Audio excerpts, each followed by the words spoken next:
आरती हम उतार पलैया रहे। लेत हैं आपन महारानी की। का कहें, हमरे तो भाग्य उदय हुई गए। हमार महारानी हमार बस्ती में पधारी, हमसे बतियाई। हमार मन तो प्रफुल्ल हुई गवा। इनका बड़ा उपकार भया हम पर। बोलो हमार महारानी की जय। हमार महारानी की जय।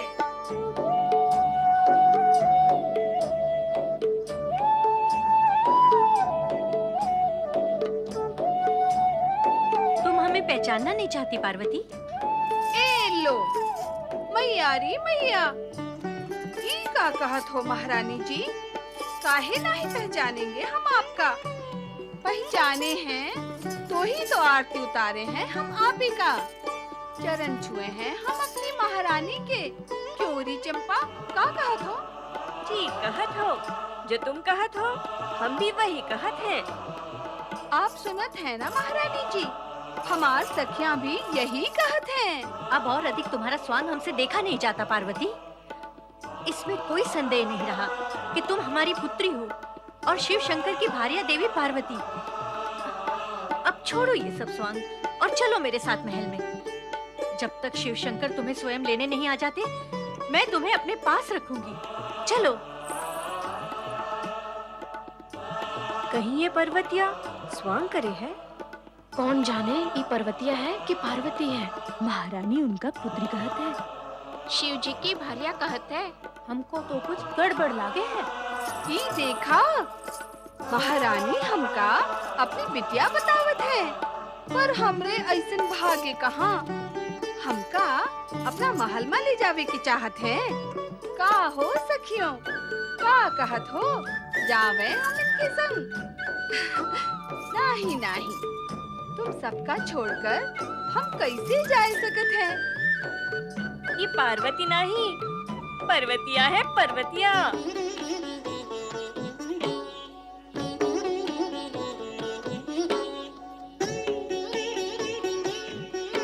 कहीं ऐसा तो नहीं कि इस पार्वती के चेहरे वाली इस पर्वतिया को मैं ही पार्वती समझ रही हूँ? एक से चेहरे वाली दो कन्याएं भी तो हो सकती हैं। नारायण नारायण। महारानी मैना, प्रणाम।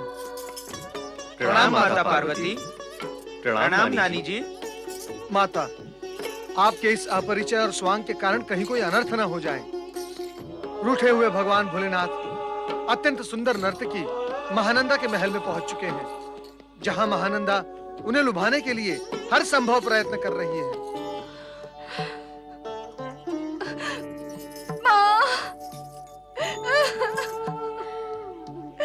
पुत्री,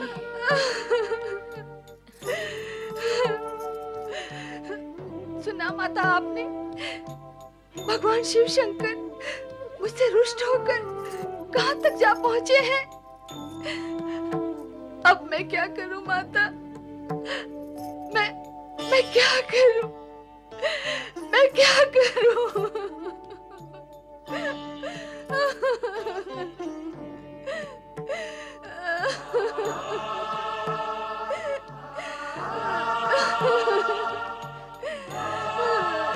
आंसू मत बहाइए माता, मैं उस दुष्ट महानंदा को इसी क्षण दंडित करूंगा।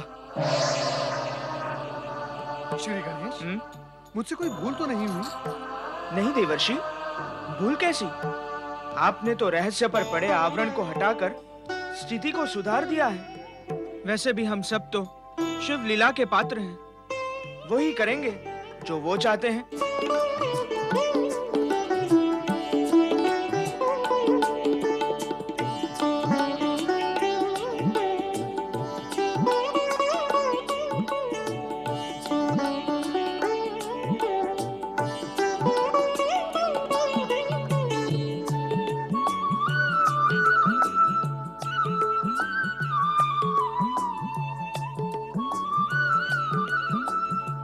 क्या बात है महानंदा, तुम्हारे सुंदर मुखमंडल पर उदासी के बादल क्यों मंडरा रहे हैं? स्वामी, आपके द्वारा दिए गए वचन और मेरी स्वीकृति के अनुसार 3 दिन तक मैं आपकी पतिव्रता पत्नी हूँ। किंतु अब तक आपने मुझे अपने से दूर दूर रखा और अपनी सेवा का अवसर नहीं दिया। इसी का मुझे दुख है। किंतु स्वामी, मन ही मन मैंने भी एक निश्चय कर लिया है। कहो कहो, निसंकोच होकर कहो, क्या निश्चय किया है तुमने? यही कि अब इस जीवन में आपके अतिरिक्त मैं किसी की सेवा नहीं करूंगी। ऐसा निश्चय करने से पूर्व तुम्हें दूरदर्शिता से अपने भविष्य का विचार करना चाहिए। मैं तो मात्र 3 दिनों का अतिथि बनकर आया हूं। समय पूर्ण होते ही लौट जाऊंगा। उसके पश्चात तुम क्या करोगे? शेष जीवन आपकी स्मृति में व्यतीत कर दूंगी स्वामी, केवल आपकी स्मृति में।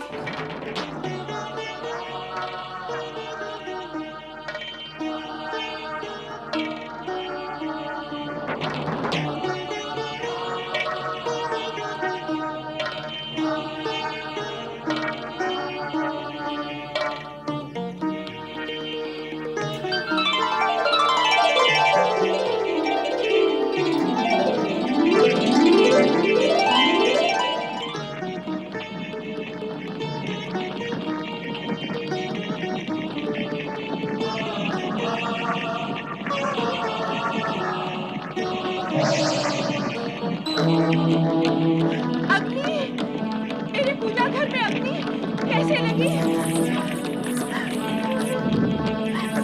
मेरे पूजा घर में अग्नि लगी। कोई तो मेरे पूजा घर की रक्षा करो।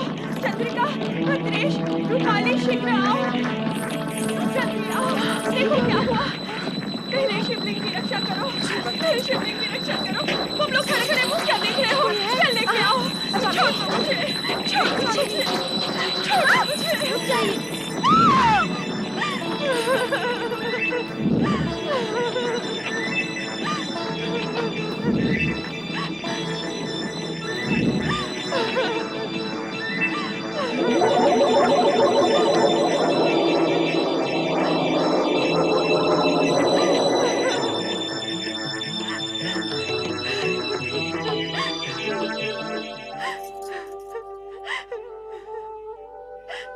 नहीं, मेरे शिवलिंग, हे विधाता, हे शिव शंकर, ये क्या हो गया? जिस शिवलिंग के सम्मुख बैठकर मैं शिव आराधना करती थी, वे शिवलिंग भस्म हो गए। मेरे आराध्य के प्रति मेरे शिवलिंग भस्म हो गए। ये कैसा अनर्थ हो गया महेश्वर। रत्नों के शिवलिंग की रक्षा भी मैं न कर सकी।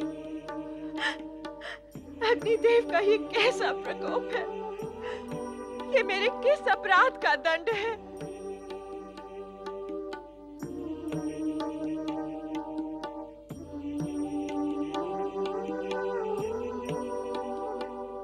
हमका क्षमा करी दो कैलाश महारानी पार्वती।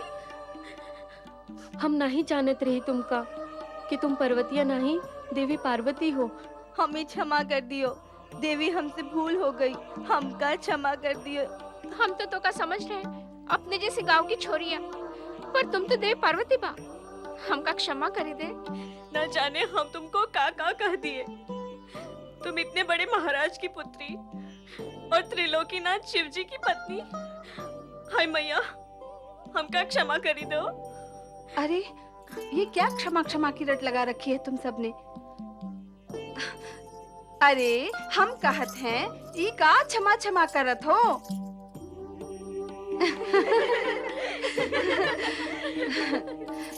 तुम सबने मेरे साथ वैसा ही व्यवहार किया जैसा मैं चाहती थी। तुम्हारा मन स्वच्छ और प्रेम भरा ना होता तो मैं तुम्हारे पास आती ही क्यों। नारद, तुम्हारी नारायण भक्ति पर मुझे तो विश्वास ही नहीं रहा। कहते कुछ हो, करते कुछ और ही हो। मेरा अपराध बताए माता। नारद, क्या ये अपराध नहीं कि दिन रात नाम नारायण का भजो और कार्य शिव पार्वती के करो? मुझे तो लगता है कि इस समय भी तुम यहाँ शिव पार्वती की समस्या को लेकर ही आए हो। श्री हरि, माता लक्ष्मी के वाग बाणों से कृपया आप मेरी रक्षा करें। मैं तो भगवान भोलेनाथ, श्री हरि विष्णु और परमपिता ब्रह्मा जी का चरम सेवक हूँ, और ये तीनों ही मेरे लिए समान रूप से पूज्य भी हैं। किंतु नारद, इस समय तुम्हारे चेहरे की चिंता से तो शिव पार्वती के चित्र ही उभर रहे हैं। आपने सत्य कहा माता। मैं इस समय भगवान भोलेनाथ तथा माता पार्वती के मध्य उत्पन्न मतभेद के कारण चिंतित हूँ। भला भगवान भोलेनाथ से उनकी शक्ति कब तक दूर रह सकती है? श्री हरि, अब तो आप ही इसका समाधान निकाल सकते हैं। हाँ नारद, खेल खेल में शिवलीला आरंभ हुई और दुखद स्थिति तक जा पहुंची। श्री हरि, इस शिव लीला का अंत भी तो होना चाहिए। दोनों के मिलन के साथ ही शिवलीला भी समाप्त हो जाएगी नारद। अर्थात शिव लीला के समाप्त होते ही भगवान भोलेनाथ तथा माता पार्वती का मिलन हो जाएगा। भविष्य में अवश्य हो जाएगा, किंतु वर्तमान में तो दोनों में से एक भी झुकने को तैयार नहीं है नारद। किंतु श्रीहरि, त्रिदेव तो सदा जगत को यही कहते आए हैं कि झुकाने के लिए झुकना अति आवश्यक है। मैं तो परमपिता ब्रह्मा जी से यही निवेदन करके आ रहा हूँ कि वे और आप यदि प्रयास करें तभी समस्या का समाधान निकल सकेगा।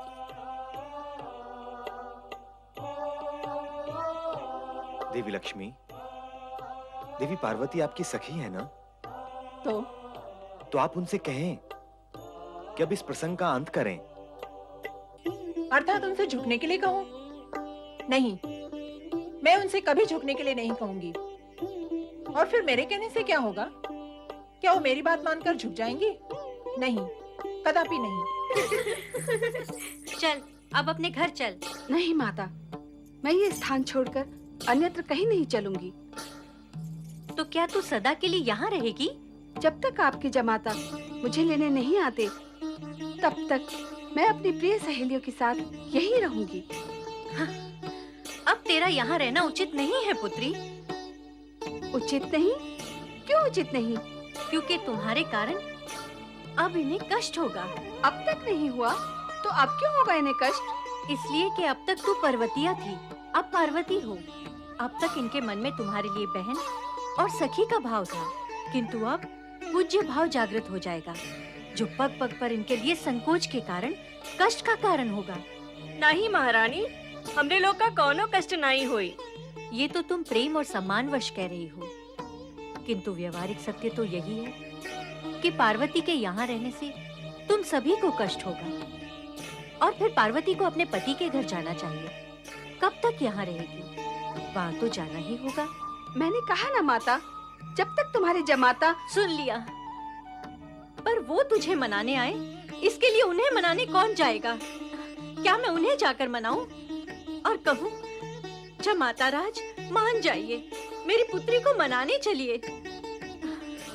अरे, इतने समय से तुम्हारे संग सहेली बनकर रही है पार्वती, इसे समझा नहीं सकती कि इसे यहाँ से जाना चाहिए? हम इनको यहाँ से जावे को कहें, ऐसा भला कोई कह सकत है?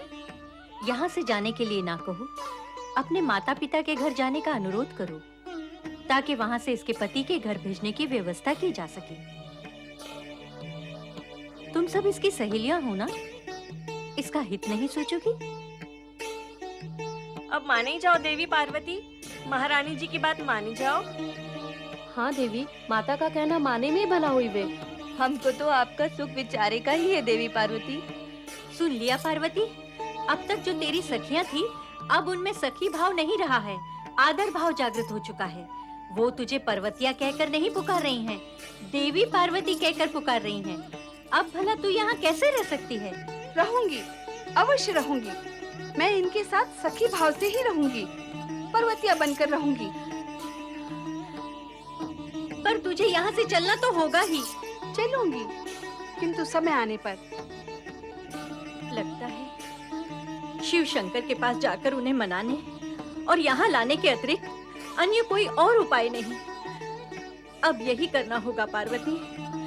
संतान के सुख के लिए माता पिता को क्या क्या नहीं करना पड़ता।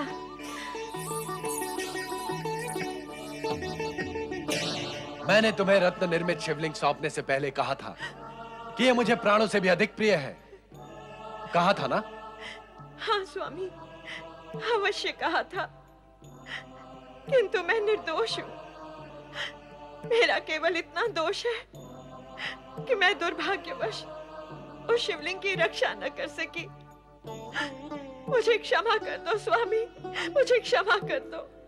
तुम्हें क्षमा करने के पश्चात भी मेरी मुक्ति नहीं है महानंदा। मैं अपने प्राण प्रिय शिव के बिना एक पल भी जीवित नहीं रह सकता। इसलिए अब तुम मेरे लिए चिता तैयार करो। जिस प्रकार अग्नि की ज्वाला में सब कुछ जल गया, मेरे लिए कुछ भी शेष नहीं बचा, उसी प्रकार मैं स्वयं को चिता की ज्वाला में जलाकर भस्म कर दूंगा। नहीं, नहीं स्वामी, नहीं, ऐसा न कहें। मुझ पापिन को क्षमा कर दें प्रभु। तुम बार बार क्षमा मांगकर मुझे विवश क्यों कर रही हो महानंदा? इस क्षमा का लाभ तुम्हें होगा, मुझे नहीं। तुम्हें क्षमा करने के पश्चात भी मैं अपने प्राण प्रिय शिव की स्मृति से मुक्त नहीं हो सकूंगा। मैं तुम्हें दोष नहीं दे रहा हूं, किंतु क्या करूं, विवश हूं। इस स्मृति की अग्नि मुझे पल पल जलाए, इसकी अपेक्षा उचित तो यही होगा कि मैं एक ही बार स्वयं को जलाकर भस्म कर दूं। चिता तैयार करो महानंदा। यदि आपने ऐसा किया तो मेरी क्या दशा होगी? क्या मैं जीवन भर प्रायश्चित की अग्नि में नहीं जलती रहूंगी? तुम्हें किसी भी प्रकार से पीड़ित करना मेरा उद्देश्य नहीं है महानंदा। मैं तो स्वयं को पीड़ा मुक्त करना चाहता हूं। अब अधिक तर्क और विलंब न करो और चिता सजवा दो।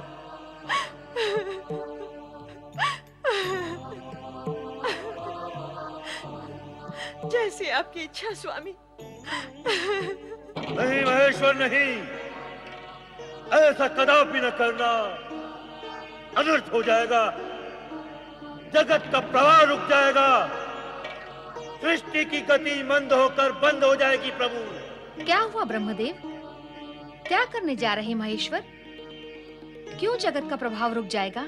तुम्हारे प्रश्नों का सूत्र दूर तक जाता है देवी। मैं क्या क्या बताऊं? जहाँ तक भी जाता हो यह सूत्र, किंतु जो है वे तो बताएं। जिस व्यग्रता और विकलता से आपने महेश्वर को संबोधन किया है, उससे तो ऐसा प्रतीत होता है कि कुछ अप्रिय घटित होने जा रहा है। तुम्हारा अनुमान सही है देवी। भगवान भोलेनाथ सोमसेन के मानवीय रूप में जलती चिता में प्रवेश करना चाहते हैं। क्यों? क्यों? क्यों करना चाहते हैं वे ऐसा? देवी, तुम तो जानती ही हो कि भगवान शिव की लीला अत्यंत विचित्र और न्यारी होती है। शिव तो स्वयं अति विचित्र और न्यारे हैं, तो उनकी लीलाएं न्यारी क्यों नहीं होंगी? पूर्ण रूप से ये महानंदा के उद्धार का प्रसंग है, किंतु शिव पार्वती विवाद की पृष्ठभूमि पर यह प्रसंग खड़ा है। यदि सोमसेन रूपी महेश्वर को इस समय रोका न गया तो स्थिति उलझ जाएगी। प्राण त्यागने की तैयारी? हाँ माता, सोमसेन के रूप में। किंतु ये सब करने की आवश्यकता ही क्या है? शिव की विचित्र लीलाएं कब और कहां आवश्यक होती हैं, इसका निर्णय वो स्वयं ही कर सकते हैं। लगता है सखी पार्वती को पीड़ित करने के लिए भोलेनाथ ने सोमसेन का रूप धारण किया है और अब चिता पर बैठकर प्राण त्यागने का उपक्रम कर रहे हैं। इस कथा में अन्य अनेक चरित्र तथा पड़ाव है माता। वर्तमान चिंता का मूल विषय यह है कि भगवान भोलेनाथ सोमसेन अर्थात मानव रूप में है। यदि वे मानव रूप में चिता पर बैठकर भस्म हो जाते हैं तो भविष्य में उनका रूप क्या होगा, यह विचारणीय है। स्थिति की गंभीरता को देखते हुए हमें तुरंत वहां पहुंचना चाहिए। हम में मैं भी हूं ना? देवी, हम में 2 से लेकर करोड़ों तक की संख्या समा सकती है। आओ चलें। ये सब क्या हो रहा है श्री गणेश? वहां पिता शिव शंकर सोमसेन का रूप धारण कर उस दुष्ट महानंदा के कारण चिता प्रवेश की तैयारियां कर रहे हैं। लगभग सभी देवगण को इस अप्रिय प्रसंग का ज्ञान हो गया है। उधर माता पार्वती भी अत्यंत दुखी हैं। दुखी कौन नहीं है, और दुखी क्या, मैं तो क्रोधित भी हूँ। इच्छा होती है कि उस दुष्ट महानंदा का वध कर दूं, किंतु क्या करूं, मर्यादा वश विवश हूं। स्त्री पर प्रहार करना उचित भी तो नहीं। उचित अनुचित पर फिर कभी विचार कर लेंगे। इस समय तो हमें चिता भूमि पहुंचकर पिता महादेव को रोकना होगा। हाँ चलो। हाँ। ओम नमः शिवाय, ओम नमः शिवाय, ओम नमः शिवाय, ओम नमः शिवाय, ओम नमः शिवाय, ओम नमः शिवाय, ओम नमः शिवाय, ओम नमः शिवाय, ओम नमः शिवाय, ओम नमः शिवाय, ओम नमः शिवाय, ओम नमः शिवाय। हे महेश्वर, हे कैलाशपति, हे भोलेनाथ, रत्न निर्मित शिवलिंग में विराजित महादेव, मुझे दुख है कि मैं आपकी रक्षा नहीं कर सका। मुझे क्षमा करें प्रभु, मुझे क्षमा करें। मैं चिता अग्नि में प्रवेश करके अपने द्वारा अनजाने में हुए घोर पाप का प्रायश्चित कर रहा हूं। स्वामी, स्वामी रुकिए। स्वामी, आपके वचन के अनुसार अभी तक 3 दिन पूर्ण नहीं हुए। वचन की मर्यादा और नैतिकता के कारण मैं आपकी धर्म पत्नी हूँ, और इस जगत की कोई भी पत्नी अपने पति को इस तरह चिता में जाते हुए नहीं देख सकती। देखने के लिए तुम्हें यहाँ चिता भूमि में आने की आवश्यकता ही क्या थी? न तुम यहाँ आती, न ये सब देखती। मेरा पतिव्रत धर्म मुझे यहाँ लेकर आया है स्वामी, केवल 3 दिन के लिए ही सही, किंतु मन, वचन, कर्म और समर्पित भाव से मैंने आपको अपना पति स्वीकार किया है। मैं आपसे पुनः प्रार्थना करती हूँ कि दुर्भाग्यवश जो अग्निकांड हुआ और रत्नमय शिवलिंग की हानि हुई, उसे भूलकर भविष्य का विचार करें स्वामी। महानंदा, जिस प्रकार तुम्हें अपनी मर्यादा और धर्म प्रिय है, उसी प्रकार मुझे अपने शिव प्रिय है। चिता तक आकर प्रदक्षिणा लेने के पश्चात भविष्य का विचार करना धर्म विरुद्ध होगा। अब तो चिता में प्रवेश करना ही होगा। तुम्हारा हित इसी में है कि तुम अपने महल में लौट जाओ। आपका चिता को छोड़कर लौटना धर्म विरुद्ध है, तो क्या मेरा आपको छोड़कर लौटना धर्म संगत होगा? अब तो आप अपने साथ मुझे भी चिता में प्रवेश करने की अनुमति दें। तुम क्यों चिता में प्रवेश करोगी? तुम्हारा अपराध क्या है? तुम तो निर्दोष हो। अपराध अथवा दोष आपका भी क्या है? जितनी निर्दोष मैं हूँ, उतने ही आप भी हैं। रत्नमय शिवलिंग के भस्म होने के लिए न आप दोषी हैं न मैं। फिर क्यों अकारण स्वयं को दंडित किया जाए? तुम फिर से तर्क करने लगी महानंदा। यह विषय तर्क का नहीं, भावना का है। अब तुम लौट जाओ और हमें चिता में प्रवेश करने दो।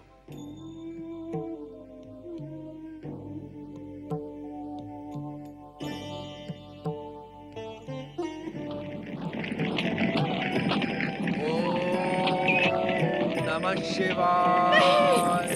नहीं स्वामी। नमः शिवाय। नमः शिवाय। नमः शिवाय। नमः शिवाय। नमः शिवाय।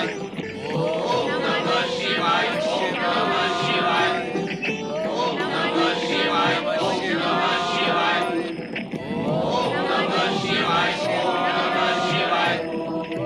नमः शिवाय। नमः शिवाय। ये क्या पिता महादेव, ये क्या किया आपने? शांत हो जाइए भैया कार्तिकेय। क्या ये समय शांति का है? भोलेनाथ ने मानव रूप धारण करके अग्नि में प्रवेश किया है। महेश्वर अग्नि में प्रवेश कर गए हैं, कुछ अनिष्ट ना हो जाए। ओम नमः शिवाय। पिताश्री, हम आपके दर्शन को व्याकुल हैं। पिता महादेव प्रकट हो। हाँ भोलेनाथ, अपने मूल स्वरूप में दर्शन दें। हम प्रतीक्षा में खड़े हैं भोलेश्वर। ओम नमः शिवाय। दर्शन दे महेश्वर। हमारी पुकार सुनिए देवेश्वर। हे त्रिकालदर्शी प्रकट हो जाएं।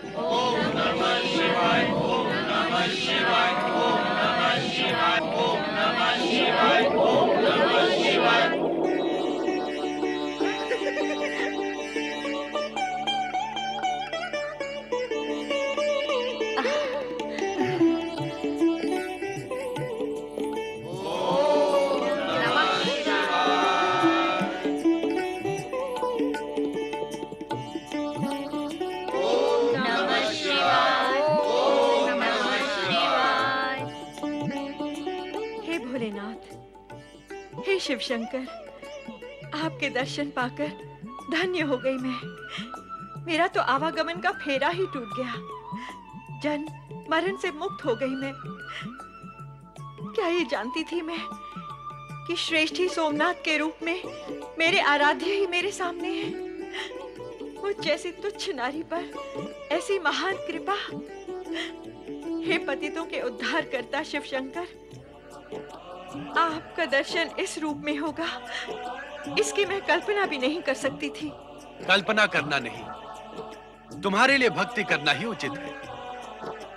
तुम्हारी अटूट शिव भक्ति और दृढ़ पति भक्ति के पवित्र भावना से हम अत्यधिक प्रभावित और प्रसन्न हुए हैं। कला व सौंदर्य की भौतिक कृति व आजीविका भी तुम्हें शिव भक्ति और आत्मनीति से विमुख नहीं कर सकी। हम तुम्हें शिवलोक प्राप्ति का वरदान देते हैं।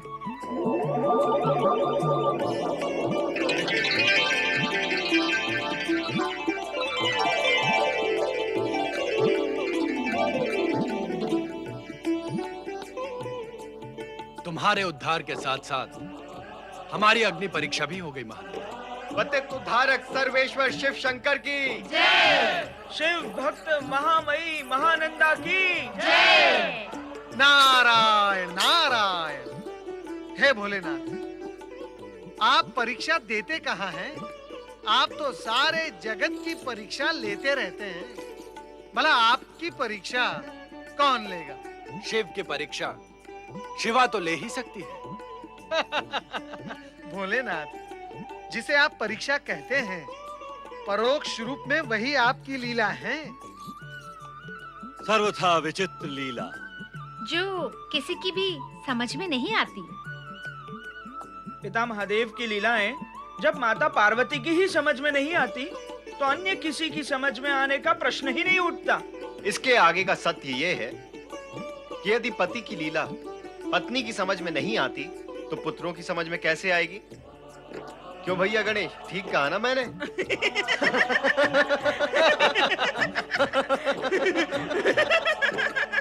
शिव भक्त महानंदा के उद्धारक भगवान भोलेनाथ की जय। आप सभी आदरणीय अतिथि गण को प्रणाम। आप सभी इस समय यहाँ कोई विशेष प्रयोजन? भोलेनाथ, हमारे यहाँ आने का प्रयोजन आपसे छिपा हुआ नहीं है। कृपया कर आप अपनी ये लीला समाप्त करें और रूठी हुई माता पार्वती को पुनः कैलाश ले जाएं।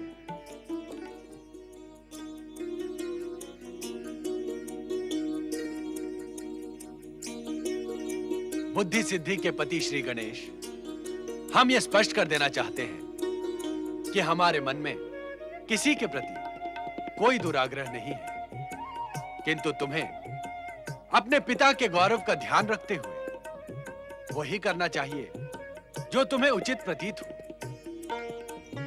हाँ महेश्वर, इस समय वही करना उचित होगा जो दोनों पक्षों के हित में हो। हे शिव शंकर, यदि पार्वती से कोई त्रुटि हो गई हो तो मैं आपसे क्षमा याचना करती हूँ कि आप पार्वती को भी क्षमा कर दें। आप हमसे क्षमा मांगकर हमें क्षमा मांगने के लिए विवश न करें। यदि कोई त्रुटि हुई है तो उसमें हम समान रूप से भागीदार हैं, किंतु अब स्थिति में शीघ्र ही सुधार आएगा। हम सब की ओर से यह कार्य श्री गणेश करेंगे।